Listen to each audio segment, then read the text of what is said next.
This is video 2 in creating your multimedia ebook. In this video we're going to look at creating a background using Flash. And what I'm going to do first, I want you to draw your attention to the layers. At the moment I've just got one layer and I'm going to rename that background color. And then on that layer I'm going to click on the first keyframe. You see it's got an empty circle at the moment, which means there's no content in that keyframe. I'm going to go over to the drawing tools and I'm going to select a left click and I'm going to select the rectangle tool. I'm going to choose the fill to be a nice, actually I'm going to go for black because this is going to be a nighttime scene. So I'm going to draw a black rectangle, and as explained in video 1, the reason I'm not changing the background of the stage is that I'd like the other scenes, which we're going to look at, creating new scenes in other videos. I want the other scenes to be different colors, so changing the background of the stage won't work for that. Now the next thing I'm going to do is I'm actually going to create a new layer.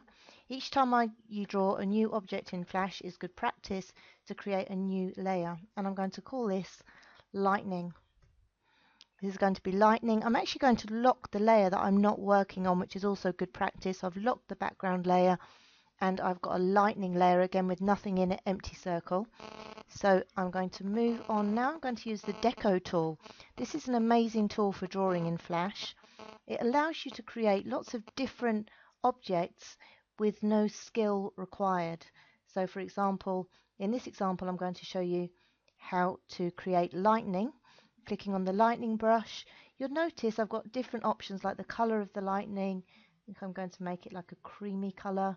The lightning scale. I'm not going to choose an animation. We'll have a look at using an animation in another video. And then I'm simply going to draw and my lightning appears. I'm just dragging the mouse and my lightning is appearing all over the page. Now I'm actually going to use the Deco tool again, so I'm going to lock this layer and click on here for a new layer, and I'm going to say trees because I'd also like some trees in the background. Again, I've got my empty keyframe, back to the Deco tool, and I'm going to choose a tree brush. Now with the tree brush you'll see I've got lots of different options: the scale of the tree, what the size of the tree is, and the type of the tree. I think I'm going to go with a Christmas tree. And all I need to do is I need to literally drag up the height I want the tree to be. And if I want to keep creating branches on the keep creating leaves, I can just keep the mouse down and Flash will automatically keep drawing more leaves on my tree. So there's a nice Christmas tree in my background, and I'm just going to also lock that layer.